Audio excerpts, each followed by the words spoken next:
একটা প্রশ্ন করুন নিজেকে, শেষ কবে ক্লান্ত শরীরকে বিশ্রাম না দিয়ে একটা এনার্জি ড্রিঙ্ক দিয়ে সামলে নিয়েছিলেন?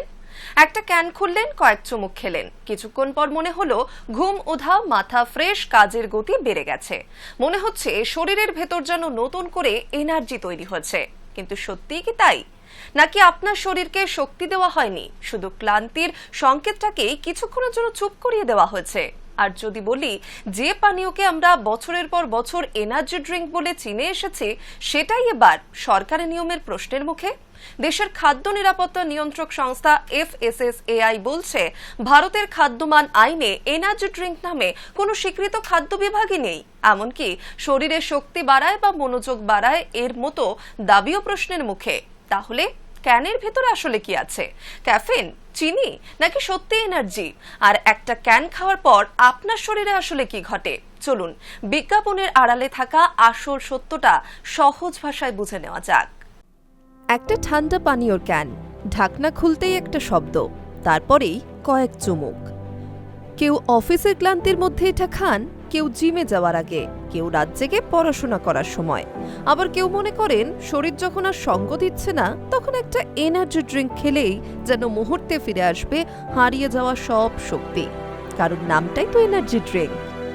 নাম শুনলেই মনে হয় এই পানীয় বুঝে শরীরের ভিতরে নতুন শক্তি তৈরি করে দেবে।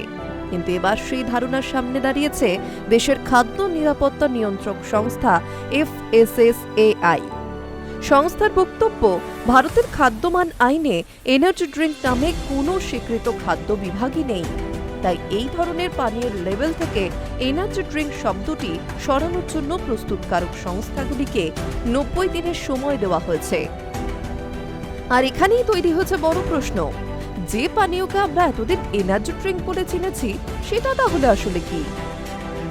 এটা কি সত্যিই শরীরে শক্তি বাড়ায়, নাকি কয়েক ঘন্টার জন্য শুধুই আমাদের ক্লান্তি ভুলিয়ে রাখে? আর একটা ক্যান পান করার সময় শরীরের ভিতরে আসলে কি ঘটে?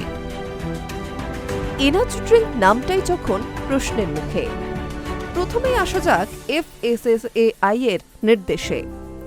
ভারতে খাদ্যপণ্যের নিরাপত্তা, মান এবং লেবেলিং এর ক্ষেত্রে FSSAI একটি গুরুত্বপূর্ণ নিয়ন্ত্রণ সংস্থা। এই সংস্থা এবার স্পষ্ট করেছে, ভারতের খাদ্যমান আইনে এনার্জি ড্রিঙ্ক নামে কোনো স্বীকৃত ফুড ক্যাটাগরি নেই। অর্থাৎ কোনো পানীয়কে শুধু এনার্জি ড্রিঙ্ক বলা মানে সেটি আইনত স্বীকৃত কোনো নির্দিষ্ট খাদ্য শ্রেণীর অন্তর্ভুক্ত, এমনটা নয়। এই কারণে প্রস্তুতকারক সংস্থাগুলিকে লেবেল থেকে এই শব্দ সরানোর জন্য সময় দেওয়া হয়েছে। এর আগে 1 জুলাই 6টি পানীয় প্রস্তুতকারী সংস্থাকে বিভ্রান্তিকর দাবি এবং ভুল ব্র্যান্ডিং এর অভিযোগে নোটিশও পাঠিয়েছিল FSSAI। শুধু নাম নয়, শরীরে শক্তি বাড়ায়, মন ও শরীর চাঙ্গা রাখে কিংবা মনোযোগ বৃদ্ধি করে, এই ধরনের দাবিও খাদ্যপণ্যের ক্ষেত্রে গ্রহণযোগ্য নয় বলে জানিয়েছে সংস্থাটি। অর্থাৎ এবার শুধু ক্যানের গায়ে কি লেখা হচ্ছে তা নয়, সেই লেখার মাধ্যমে গ্রাহকের মনে কি ধারণা তৈরি হচ্ছে সেটিও গুরুত্বপূর্ণ হয়ে উঠেছে। তাহলে পানীয়টির ভিতরে কি থাকে? এবার আসি আসল জায়গায়। একটা সাধারণ এনার্জি ড্রিঙ্কের ক্যান খুললে আমরা বাইরে থেকে দেখি শুধু একটা পানীয়, কিন্তু তার ভিতরে থাকতে পারে একাধিক উপাদান। মার্কিন FDA এর তথ্য অনুযায়ী এই ধরনের পানীয়ের অন্যতম প্রধান উপাদান হল ক্যাফেইন। এর সঙ্গে থাকতে পারে চিনি, টরিন, বি ভিটামিন, বিভিন্ন ভেষজ নির্যাস এবং অন্যান্য স্টিমুল্যান্ট বা উত্তেজক উপাদান।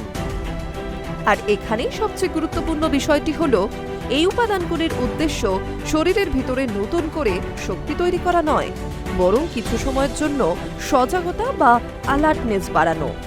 অর্থাৎ আপনি যখন ক্লান্ত, তখন ক্যাফেইন আপনার মস্তিষ্ককে কিছু সময়ের জন্য বেশি সতর্ক অনুভব করাতে পারে। ফলে মনে হতে পারে শরীরে আবার শক্তি ফিরে এসেছে, কিন্তু বাস্তব চিত্রটা একটু আলাদা। আসলে খেলাটা ক্যাফেইনের। ভাবুন, আপনি সারাদিন কাজ করেছেন, চোখে ঘুম, মাথায় ক্লান্তি, শরীর বলছে আর নয়। ঠিক তখনই একটা এনার্জি ড্রিঙ্ক খেলেন, কিছুক্ষণ পর মনে হলো ঘুমটা কমে গেছে, মাথা একটু পরিষ্কার লাগছে, কাজ করার ইচ্ছাও বাড়ছে। কেন? এর পিছনে বড় ভূমিকা নিতে পারে ক্যাফেইন। বিভিন্ন এনার্জি ড্রিঙ্কে প্রায় 70 মিলিগ্রাম থেকে 200 মিলিগ্রামেরও বেশি ক্যাফেইন থাকতে পারে বলে তথ্য অনুযায়ী উল্লেখ করা হয়েছে। আর এখানেই একটা বিপদ লুকিয়ে থাকে, কারণ অনেক বড় ক্যান আসলে একাধিক সার্ভিং এর সমান হতে পারে। আপনি হয়তো ভাবছেন একটা ক্যানই তো খেলাম, কিন্তু সেই একটি ক্যানের মধ্যে কতটা ক্যাফেইন রয়েছে সেটাই কিন্তু আসল প্রশ্ন। আর শুধু সেই পানীয় নয়, সেদিন আপনি চা খেয়েছেন, কফি খেয়েছেন, চকলেট বা অন্য কোনো ক্যাফেইনযুক্ত খাবারও নিয়েছেন, তাহলে মোট ক্যাফেইনের পরিমাণ আরও বেড়ে যেতে পারে। দিনে 400 মিলিগ্রাম কিন্তু সবার জন্য একই নয়। এফডি এর মতে সুস্থ প্রাপ্তবয়স্কদের ক্ষেত্রে দিনে সর্বোচ্চ প্রায় 400 মিলিগ্রাম ক্যাফেইন সাধারণত নিরাপদ বলে ধরা হয়। কিন্তু এখানে সবচেয়ে গুরুত্বপূর্ণ শব্দটি হলো সুস্থ প্রাপ্তবয়স্ক, কারণ সবার শরীর ক্যাফেইনকে একইভাবে গ্রহণ করে না। কেউ অল্প ক্যাফেইনে অস্থির হয়ে পড়েন, কারো ঘুম নষ্ট হয়, কারো হৃদস্পন্দন বেড়ে যেতে পারে। আবার অতিরিক্ত ক্যাফেইন গ্রহণের ফলে উদ্বেগ, অস্থিরতা, অনিদ্রা কিংবা রক্তচাপ বৃদ্ধির মতো সমস্যাও দেখা দিতে পারে। অর্থাৎ একটা পানীয় একজনের কাছে যতটা সহনীয়, অন্য একজনের কাছে সেটাই সমস্যা তৈরি করতে পারে। আর তাই শুধু ক্যানের সামনে লেখা বড় বড় দাবির দিকে তাকালে চলবে না, লেবেলের ছোট অক্ষরগুলিও পড়তে হবে। তবে শুধু ক্যাফেইন নয়, চিনিও বড় বিষয়। এনার্জি ড্রিঙ্ক নিয়ে আলোচনা করতে গেলে শুধু ক্যাফেইনের কথা বললেই হবে না, আরেকটি গুরুত্বপূর্ণ উপাদান হলো চিনি। বহু এনার্জি ড্রিঙ্কে যথেষ্ট পরিমাণে যোগ করা থাকে চিনি। এখন প্রশ্ন, চিনি তো শরীরকে ক্যালোরি দেয়, তাহলে সেটাই কি এনার্জি? হ্যাঁ, চিনি থেকে শরীর শক্তির জন্য ক্যালোরি পেতে পারে, কিন্তু অতিরিক্ত যোগ করা চিনি নিয়মিত বেশি পরিমাণে গ্রহণ করলে তা স্থূলতা, টাইপ 2 ডায়াবেটিস, হৃদরোগ এবং দাঁতের ক্ষয়ের মতো সমস্যার ঝুঁকি বৃদ্ধি করতে পারে। এই কারণেই এখন বাজারে সুগার ফ্রি সংস্করণও পাওয়া যায়। কিন্তু সুগার ফ্রি মানে যে পানীয়টি সবার জন্য সম্পূর্ণ ঝুঁকিমুক্ত, এমন সিদ্ধান্তেও পৌঁছানো ঠিক নয়, কারণ ক্যাফেইন বা অন্যান্য স্টিমুল্যান্ট উপাদান তখনও থাকতে পারে। আচ্ছা, টনিন কি শরীরে শক্তি তৈরি করে? অনেক এনার্জি ড্রিঙ্কের ক্যানেই আমরা দেখতে পাই একটি পরিচিত নাম, টরিন। এটি একটি অ্যামিনো অ্যাসিড যা শরীরেও স্বাভাবিকভাবে উপস্থিত থাকে। এছাড়াও অনেক পানীয়ে B3, B6 এবং B12 এর মতো ভিটামিন যোগ করা হয়। এই ভিটামিনগুলি শরীরে খাদ্যকে শক্তিতে রূপান্তরের বিভিন্ন প্রক্রিয়ায় ভূমিকা রাখে। কিন্তু তার মানে এই নয় যে একটা এনার্জি ড্রিঙ্ক খেলেই হঠাৎ করে শরীরের ভিতর অতিরিক্ত শক্তি তৈরি হয়ে গেল। এখানেই বিজ্ঞাপনের ভাষা এবং শরীর বিজ্ঞানের বাস্তবতার মধ্যে পার্থক্য তৈরি হতে পারে। গুয়ারানা, জিনসেং আরও একটা চমক। কিছু পানীয়ে থাকে গুয়ারানা, জিনসেং, গ্রিন টি এক্সট্রাক্ট, এই ধরনের বিভিন্ন উপাদান। শুনতে বেশ স্বাস্থ্যকর মনে হতে পারে, কিন্তু গুয়ারানার ক্ষেত্রে বিশেষভাবে সতর্ক হওয়ার বিষয় রয়েছে, কারণ গুয়ারানাতেও প্রাকৃতিকভাবে ক্যাফেইন থাকে। অর্থাৎ আপনি যদি ক্যানের লেবেলে শুধু আলাদা করে ক্যাফেইন কথাটা আছে সেটাই দেখেন, তাহলে পুরো ছবিটা সবসময় পরিষ্কার নাও হতে পারে। বিভিন্ন স্টিমুল্যান্ট উৎস একসঙ্গে থাকলে মোট উত্তেজক উপাদানের বিষয়টিও মাথায় রাখতে হয়।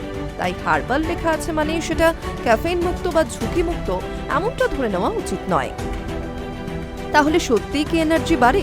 এই প্রশ্নটা তো থাকছেই। আর এবারই আসছি সবচেয়ে গুরুত্বপূর্ণ প্রশ্নে, এনার্জি ড্রিঙ্ক কি সত্যিই শরীরের নতুন শক্তি তৈরি করে? সহজ উত্তর, সাধারণভাবে এভাবে বলা ঠিক নয়। ক্যাফেইন ও চিনির কারণে আপনি কিছু সময়ের জন্য বেশি সজাগ বা চাঙ্গা অনুভব করতে পারেন, কিন্তু সেটাকে শরীরের প্রকৃত শক্তি তৈরি হওয়ার সঙ্গে এক করে দেখা ঠিক নয়। আর সেই সাময়িক প্রভাব কেটে গেলে কিছু মানুষের ক্ষেত্রে দেখা দিতে পারে এনার্জি ক্র্যাশ। অর্থাৎ কিছুক্ষণ আগে যে মানুষটি নিজেকে অত্যন্ত চাঙ্গা মনে করছিলেন, কিছু সময় পরেই তার আবার ক্লান্তি অনুভূত হতে পারে। তখন হয়তো আবার আরেকটি ক্যানের প্রয়োজন হচ্ছে, আর এখানেই তৈরি হতে পারে আরেকটি অভ্যেস। ক্লান্তি, এনার্জি ড্রিঙ্ক, সাময়িক সতেজতা, তারপর আবার ক্লান্তি, আবার পানীয়। এই চক্রটা দীর্ঘমেয়াদী স্বাস্থ্যকর অভ্যেস নয়। কারা বিশেষভাবে সতর্ক থাকবেন? এবার আসা যাক সবচেয়ে গুরুত্বপূর্ণ অংশে। কারা এই ধরনের পানীয় এড়িয়ে চলবেন বা সতর্ক থাকবেন? বিশ্ব স্বাস্থ্য সংস্থা সহ বিভিন্ন স্বাস্থ্য সংস্থা শিশু কিশোরদের ক্ষেত্রে এই ধরনের পানীয় এড়ানোর পরামর্শ দেয়। গর্ভবতী ও স্তন্যদানকারী মায়েদের ক্যাফেইন গ্রহণের বিষয়ে বিশেষ সতর্ক থাকা প্রয়োজন। যাদের হৃদরোগ রয়েছে, যাদের উচ্চ রক্তচাপ রয়েছে, যারা ক্যাফেইনের প্রতি সংবেদনশীল অথবা যারা নির্দিষ্ট ধরনের ওষুধ খান, তাদের ক্ষেত্রে আরও বেশি সতর্ক হওয়া প্রয়োজন। কারণ এখানে বিষয়টা শুধু একটা পানীয় নয়, বিষয়টা হলো সেই পানীয়ের মধ্যে থাকা প্রতিটি উপাদান আপনার শরীরের সঙ্গে কিভাবে প্রতিক্রিয়া করছে। অ্যালকোহলের সঙ্গে মেশানো আরও বড় প্রশ্ন। আরেকটি গুরুত্বপূর্ণ বিষয় হলো এনার্জি ড্রিঙ্কের সঙ্গে অ্যালকোহল মিশিয়ে পান করা। অনেক জায়গায় এই ধরনের মিশ্রণ দেখা যায়, কিন্তু এটি ঝুঁকিপূর্ণ বলেই বিবেচিত হয়, কারণ ক্যাফেইনের মতো স্টিমুল্যান্ট আপনাকে কিছুটা বেশি সজাগ অনুভূত করাতে পারে, আর অ্যালকোহলের প্রভাব একই সময়ে শরীরে কাজ করতে পারে, ফলে নিজের শারীরিক অবস্থার ব্যাপারে ভুল ধারণা তৈরি হওয়ার ঝুঁকিও থাকে। অর্থাৎ সজাগ মনে হওয়া আর শরীর সত্যিই নিরাপদ থাকা এক জিনিস নয়। তাহলে ক্যান কেনার আগে কি করবেন? সবশেষে সবচেয়ে গুরুত্বপূর্ণ পরামর্শটা, কোনো পানীয় কিনছেন, শুধু সামনের দিকে বড় লেখা বিজ্ঞাপনের দাবি দেখলেই হবে না। ক্যানটি উল্টে দিন, পুষ্টিগুণের তালিকা দেখুন, কতটা ক্যাফেন, কতটা চিনি, কতটা ক্যালোরি, আর কোনো স্টিমুল্যান্ট বা অতিরিক্ত উপাদান রয়েছে কি, এগুলোই দেখুন। বিশেষ করে বড় ক্যান হলেও কতগুলি সার্ভিং রয়েছে সেটাও দেখুন, কারণ একটা বড় ক্যানকে আপনি যদি একটা পানীয় মনে করেন, কিন্তু সেটি যদি একাধিক সার্ভিং এর সমান হয়, তাহলে মোট গ্রহণের পরিমাণ আপনার ধারণার চেয়ে অনেক বেশি হতে পারে। শেষ কথা, ক্লান্ত শরীরের সত্যিকারের এনার্জি কোথায়? এখানে গল্পটা একটু আবেগের। আমরা এমন একটা সময় বাস করছি যেখানে ক্লান্ত হওয়ার সময় নেই। সকালে অফিস, তারপর কাজ, তারপর ট্রাফিক, বাড়ির দায়িত্ব, রাত জেগে পড়াশোনা, পরীক্ষার চাপ, ডেডলাইন, সোশ্যাল মিডিয়া, সব মিলিয়ে শরীর যখন বলে একটু বিশ্রাম দরকার, আমরা তখন অনেক সময় শরীরের কথা শুনি না। একটা ক্যান খুলে ফেলি, ভাবি আর একটু সামলে নিই। কিন্তু শরীরকে সবসময় সাময়িকভাবে চাঙ্গা অনুভব করানো আর শরীরের সত্যিকারের প্রয়োজন মেটানো এক নয়। ঘুমের ঘাটতি থাকলে ঘুম দরকার, অতিরিক্ত পরিশ্রম হলে বিশ্রাম দরকার, শরীরের প্রয়োজন হলে সুষম খাবার দরকার, আর পর্যাপ্ত জলও দরকার। কোনো পানীয় নামের মধ্যে এনার্জি শব্দ থাকলে সেটি আপনার শরীরের ক্লান্তির আসল সমাধান হয়ে যায় না। FSSAI এর নতুন নির্দেশ তাই শুধু একটা লেভেল বদলের গল্প নয়, এটি আসলে আমাদের অভ্যেস নিয়েও প্রশ্ন তুলছে। আমরা যা কিনছি তার নাম দেখে কিনছি, নাকি তার ভিতরে কি আছে সেটাও বুঝে কিনছি? একটা ক্যান হাতে তুলে নেওয়ার আগে যদি আমরা মাত্র কয়েক সেকেন্ডের জন্য প্যাকেটের পিছনে ছোট্ট অক্ষরগুলো পড়ি, তাহলে হয়তো অনেক বড় সিদ্ধান্ত নেওয়া সম্ভব। কারণ বিজ্ঞাপনের ভাষা আপনাকে বলতে পারে এটা আপনাকে চাঙ্গা করবে, কিন্তু আপনার শরীরের প্রয়োজন কি সেটা শেষ পর্যন্ত আপনাকেই বুঝতে হবে। আর হয়তো সবচেয়ে বড় সত্যিটা এখানেই, শরীরকে সাময়িকভাবে জাগিয়ে রাখা বা শরীরকে সত্যিকারের শক্তিশালী রাখা দুটো সম্পূর্ণ আলাদা বিষয়। তাই পরের বার যখন কোনো ঠান্ডা ক্যান আপনার চোখে পড়বে, শুধু একটা প্রশ্ন করুন, এটা কি সত্যি আমাকে এনার্জি দিচ্ছে, নাকি শুধু কিছুক্ষণের মধ্যে আমার ক্লান্তিটাকে আড়াল করছে? এই প্রশ্নের উত্তর জানাটাই হয়তো সবচেয়ে বড় সচেতনতা। Hi News network.